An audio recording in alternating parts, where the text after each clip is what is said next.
Live, Rob Rinder on Talk Radio. Good afternoon, listening to Rob Rinder on Talk Radio. In for Jeremy Kyle this week. As a storm approaches, we now have a political storm, our political panel with Ellie Mae O'Hagan, Director of the Centre for Labour and Social Studies. And if you think about that, the way you describe that is class, apparently. It's a class think tank. And we've got Jason Reed, Head of Young Voices UK. Now, both of you, whilst you were in the waiting room, won't have been necessarily aware of the news that was announced that children aged between 5 and 11 in England will be offered a low-dose COVID vaccine. I don't know at this stage whether it's going to be mandatory. It may not be. Ellie Mae O'Hagan, I know you haven't had time to prepare for this, but you've certainly been on plenty of panels being asked about the vaccines. Do you think children aged between 5 and 11, it should be mandatory for them to have a vaccine before going to school?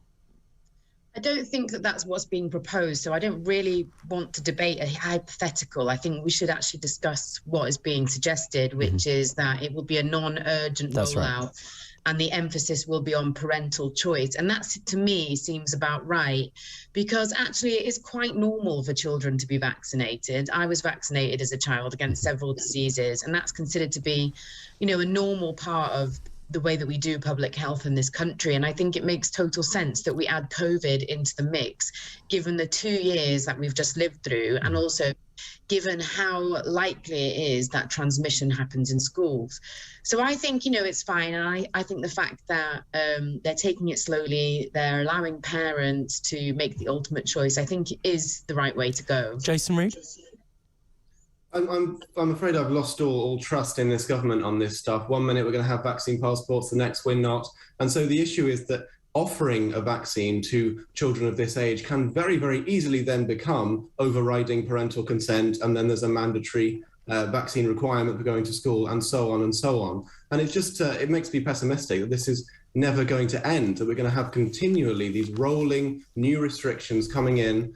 If there are cases where the child really wants the vaccine and the parent is fine with it, then maybe in those cases it's okay. But at this stage, do we really still need to be worrying about COVID so much? The pandemic is over. We've still got this drip feed of statistics coming through. I just think this is backwards looking rather than forward. Well, I mean, there'll be, I suspect, people up and down the country screaming in their radios on either side of this. If you are a parent and you're considering getting your child vaccinated, or you feel strongly the other way, do get in touch. I want to move on, because there are obviously other issues which are front and centre in the news at the moment. The first one is this. We are approaching 7 decades of the Queen giving us service. This is the Prince Andrew agreement. The civil settlement has happened at a time where you don't need to be the brightest spark in the world to see it's being swept under a carpet in order, it seems, certainly, and I'm confident of this, to prevent that noise swirling around whilst we celebrate the Platinum Jubilee. But do you think Prince Andrew should be included in the Jubilee, or should he disappear, never to be, frankly, seen publicly again, Ellie Mae O'Hagan? I don't think he should be included in the Jubilee, because I don't think that the settlement that was reached today, or was it yesterday?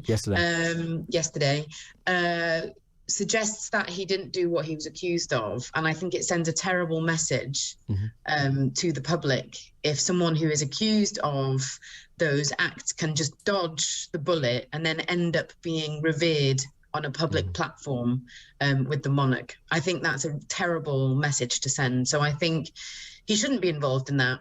And more widely, instead of him disappearing from public life, I would like 2 things to happen. I would like, first of all, a conversation about sexual abuse towards young women and towards children, a serious conversation about that, and not a sensationalized conversation about that.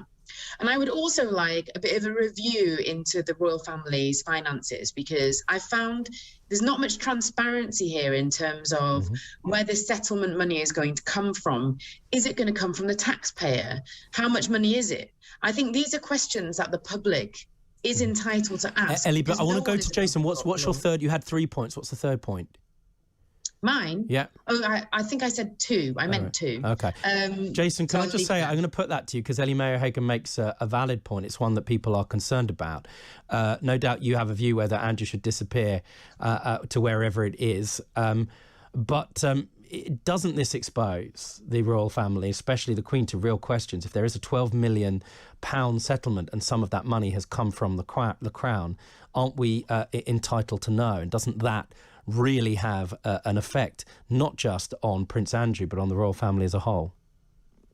I think that the Queen reportedly forking out to pay for Andrew was, at this stage, probably the right thing to do. I'm not terribly concerned, to be honest, about where the money comes from. I'm more concerned that it is paid as it's been promised and that this story now goes away. The case should have been settled a long time ago. I agree with most of what Ellie Mae said, except I'm not so concerned about the transparency of the royal finances, because when you look at it in the context of government spending, if you compare it to the NHS or something, it's a tiny, tiny amount of money. And that's what we're getting in return, is that we're getting a little bit more we're getting this story going away. We're getting a little bit more respectability back for the royal family. The Queen doesn't deserve this. She doesn't deserve a son like Andrew. She did nothing wrong throughout this whole endeavour, and I think he needs to go away and have a long, hard think, preferably on an island with no internet connection. Well, you'll certainly agree on that. And Ellie Mae O'Hagan, I should say, your first point is a very important and powerful one, and the extent to which we'll ever have the type of conversation that you're talking about.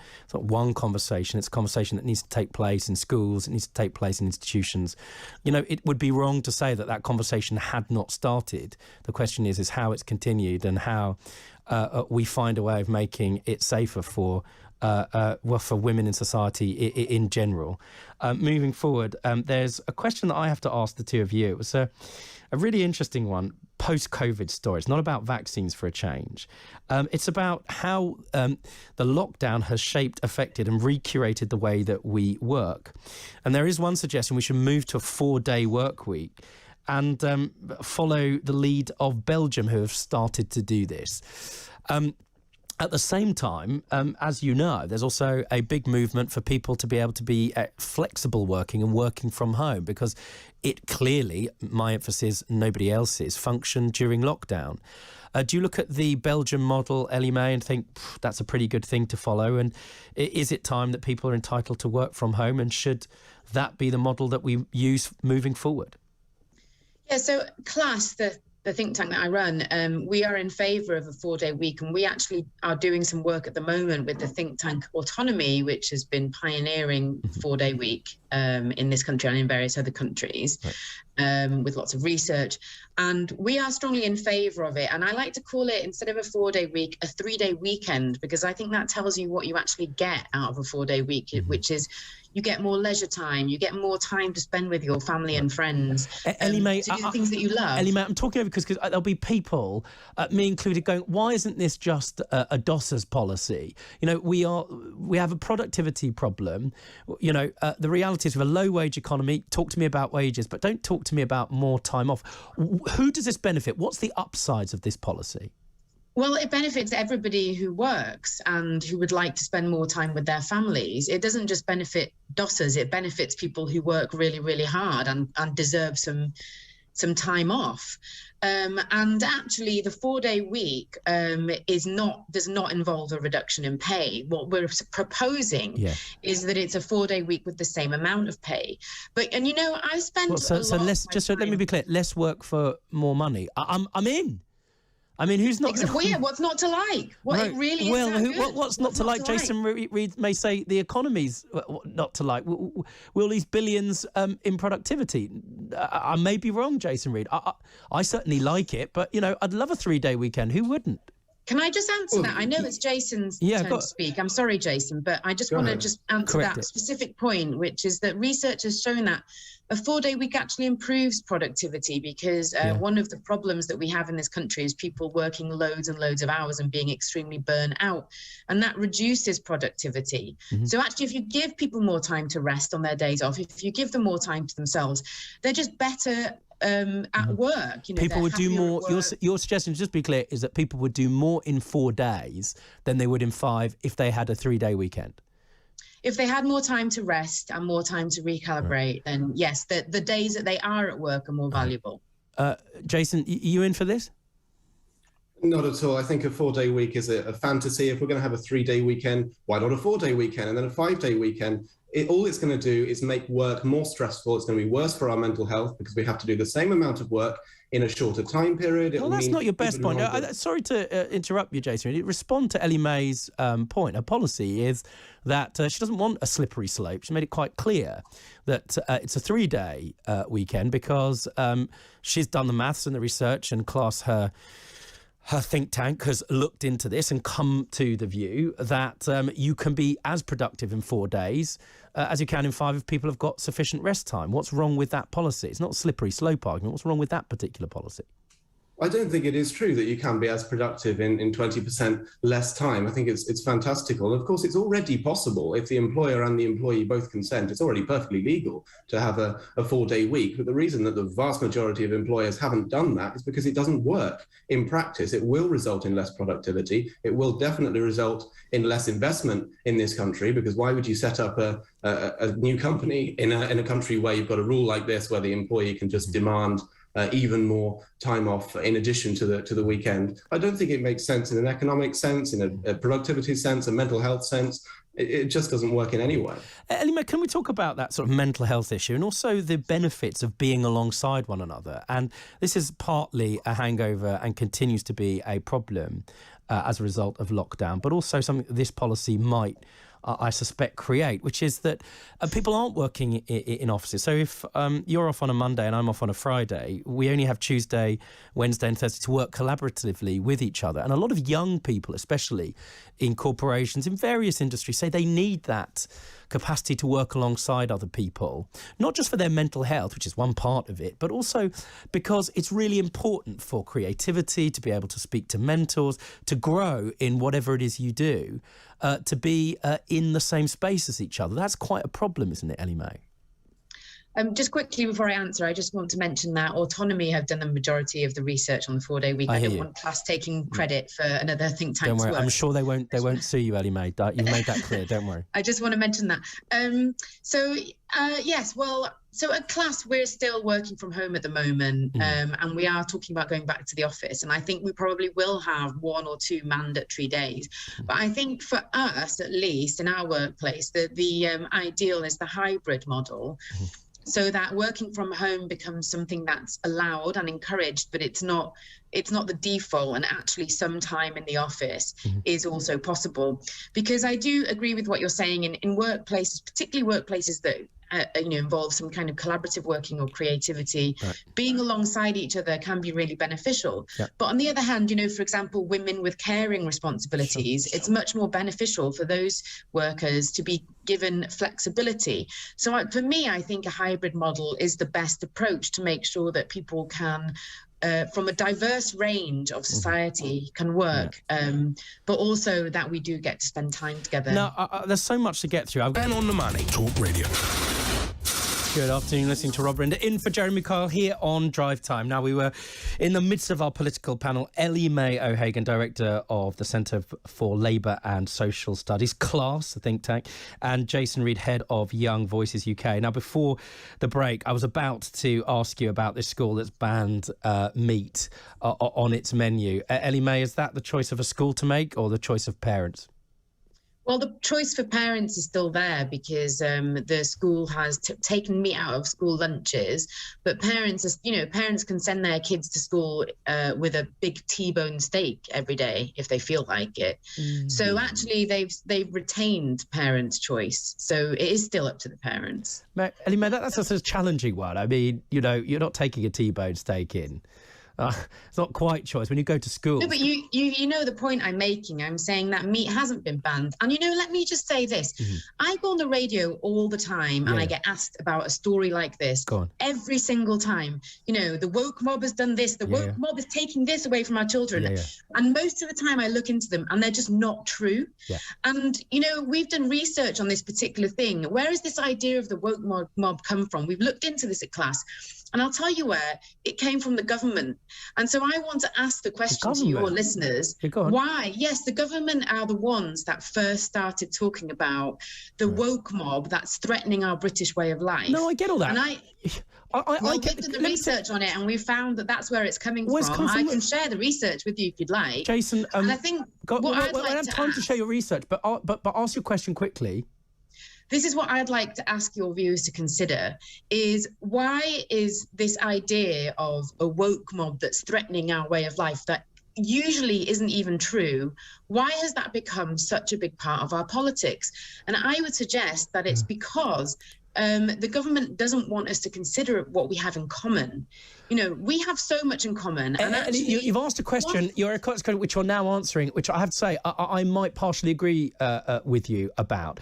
It is absolutely right to say that a lot of these woke things turned out are not to be true or overblown. That's also significantly due to social media who are driving this, the political advisors who are obsessed with it, and the fact that that has a capacity disproportionately to curate the content of the cultural and political conversation, to say the very least. And yeah, most people are not worried about meat in school or he, she, they, them, and so on and so forth. It affects a very limited number of people. People want to know about jobs and food security and the fact that loads of people are deciding whether to heat their homes or to eat, or the millions of people that are in unsafe housing and go to bed in unsafe housing tonight, the 3 million kids that aren't going to sleep on a bed tonight. Of course we care about this, but it's not fair to say that that's purely because of the government. There are these policies. People feel gaslit when you say that sort of thing, and it drives people apart when institutions, universities and so on and so forth are obsessing about these sorts of issues, when they themselves, not just the government, should also be focused on the policies that bring us together, the ones that I've mentioned and your think tank are concerned with. So it's not entirely true. It may be in the government's interest to divert attention from the fact they're doing nothing about those big policy items, to be sure. I get that, but don't just blame the government, right? There are institutions, especially institutions traditionally of the left, that are, it seems to many people, and quite clearly equally responsible. Sorry, there's my rant over, but you've triggered me to use the common woke parlance. Jason Reed, do you agree? Well, I think in some cases it's certainly true that it's nice to have a bogeyman and the woke mob is wheeled out. But in this case, this is a real story about a real school, and at least going on the news reports that we've got to work from, what you said, Ellie Mae, is not true according to the reports. The meat is also banned from lunchboxes, so you can't bring in your T-bone steak and you can't bring a ham sandwich either. This is a move to try to ban consumption of meat in this school at any time during the school day, which is just virtue signaling nonsense. It's not going to save the planet. It's not going to help anyone become any healthier. It's just that this head teacher has decided that. Yeah, Jason, can I just take what Ellie Mae has said on? I mean, yeah, it's ridiculous. I mean, it's up to parents to choose whether or not there's meat in a kid's school lunchbox. Nobody would disagree. That isn't, frankly, somebody you wouldn't want to spend a lot of time with. And I kind of think that's what Ellie Mae's point is, a sort of sideshow to a central issue. But Ellie's made a charge against the government, in effect, that they are chiefly responsible for peddling and disseminating these sort of side issue woke stories to divert attention from the fact that there are real social policy issues that affect the poorest amongst us and the least powerful. Would you agree that it's the government's fault? I don't. I think the government is one of many bodies, you might say, groups of people that likes to take part in these debates, which are entirely entitled to do. Many people care about them and want to hear about them. There's no reason we can't discuss social policy issues at the same time as we can discuss cultural issues as well. Maybe, but Ellie Mae is right that this stuff gets all the oxygen. And I think that her think tank class, if they are, as part of their mission, trying to enable people to have conversations that bring especially the least powerful together, I'm all for that. I'm going to be reading that research. Thank you, Ellie Mae O'Hagan. Thank you very much, Jason Reed. Interesting political panel. I mean, if